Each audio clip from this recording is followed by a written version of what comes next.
UPPCS ने mains में एक प्रश्न पूछा, ये देखते हैं। प्रायद्वीपीय भारत की सभी प्रमुख नदियां बंगाल की खाड़ी में गिरती हैं, लेकिन नर्मदा व तापी अरब सागर में गिरती हैं।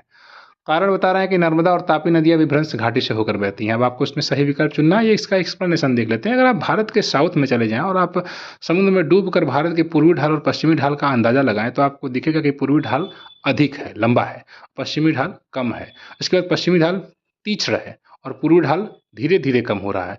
इन क्षेत्रों की नदियां आप अधिकतर, आप अगर यहाँ से अगर कोई नदी बहेगी तो निश्चित ही पूर्वी ढाल की ओर जाएगी, वह पश्चिमी ढाल की ओर नहीं जा पाएगी। पश्चिमी ढाल कगारनुमा है, यहाँ पर नदियों की संख्या बिल्कुल कम है और इन क्षेत्रों की नदियां जाहिर सी बात है पूर्वी ढाल मंद होने के कारण धीरे धीरे पूरब की ओर जाएंगी।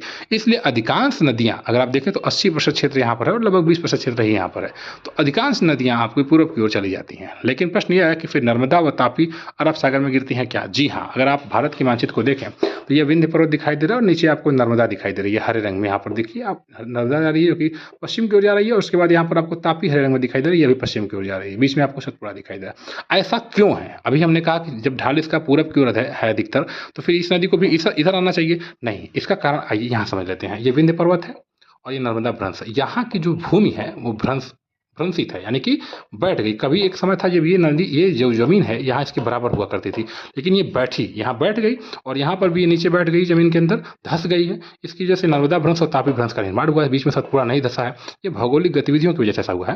तो ये जब भ्रंश में चली गई, नीचे धंस गई है, तो जाहिर सी बात है यहाँ की नदी को अब इसका कोई प्रभाव नहीं पड़ेगा कगार का, और ये नीचे ढालों के सहारे अपने बह रही है। आप अगर यहाँ खड़े होंगे तो आपको यह नज़ारा यहाँ से दिखने को मिल जाएगा। इमेजिन करेंगे सिर्फ, यानी आप इस प्रकार से समझें कि ये विंध्य पर्वत है और नीचे आपकी बह रही है जो भ्रंश में नर्मदा, ऊपर आपको सतपुड़ा दिखाई दे रहा है और यहाँ पर आपको तापी भ्रंश में तापी नदी दिखाई दे रही, फिर आपका दक्कन का पठार है। इसलिए ये चूंकि नीचे बह रही है, इसलिए इन पर कोई प्रभाव नहीं पड़ता है ये ढालों का, ठीक है। ये अपने भ्रंश के सहारे बहती हैं, इसलिए यह भी इनका सही है और कारण भी बिल्कुल सही है। ऐसी ही वीडियो देखने के लिए आप इस चैनल को सब्सक्राइब कर सकते हैं। इस चैनल के द्वारा बहुत प्रयास किया जा रहा है, आपसे रिक्वेस्ट रहती है फ्रेंड्स, काइंडली आप वीडियो को शेयर कर दिया करिए। भूगोल का पूर्वावलोकन सीरीज भारत का और विश्व का कंप्लीट कराने का प्रयास किया जा रहा है। आपके सपोर्ट की जरूरत है। Kindly support this channel, share this video. Thank you very much.